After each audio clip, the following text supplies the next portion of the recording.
আচ্ছা ভাবেন তো, এই যে খাজুর বাগানটা, এটা যদি এখন আমাদের বাংলাদেশে হইতো তাহলে কেরম হইতো? মানে যে যেভাবে পারতো মনে ভাই সব হইতো চূড়া চূড়া ডাবল ডাবল ভাই, সামনে তো 14 ফেব্রুয়ারি ভাই।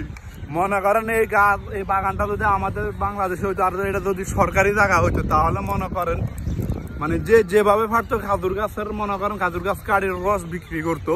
আর এখানে দেখেন খাজুর গাছগুলা কত সুন্দর, খাজুর গাছগুলা এখানে মানে একটা গাছ থেকে কোনো রস কাটিং করা হয় না, এবং কি মোড়া মোড়া গাছগুলো এবং কত সুন্দর দেখেন, এবং কি একটা পরিচর্যার ভিতরে এই বাগানটা রাখতেছে। তো আরব কান্ট্রিতে খাজুর গাছের তারা যে একটা যত্ন করে এটা আর কোথাও করা হয় না। মনে করেন আমাদের দেশে হইলে এখান থেকে যদি রস তো কাটিং করতে করতো আর এর রস পাওয়া যাইতো না, সব চুরি চুরি খেয়ে আলাইতো।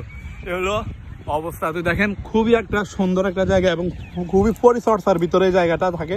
একবারে ক্লিন করার জন্য আলাদা মনে করেন 4-5 জন লোক আছে। প্রত্যেকদিন বিকালবেলায় এই জায়গাটাতে মানুষে বসে খায়, আড্ডা দিয়ে ঘুরে ফিরতে আসে ফ্যামিলি নিয়ে, কেউ সিঙ্গেল, আমরা যারা এরকম প্রবাসী আছি।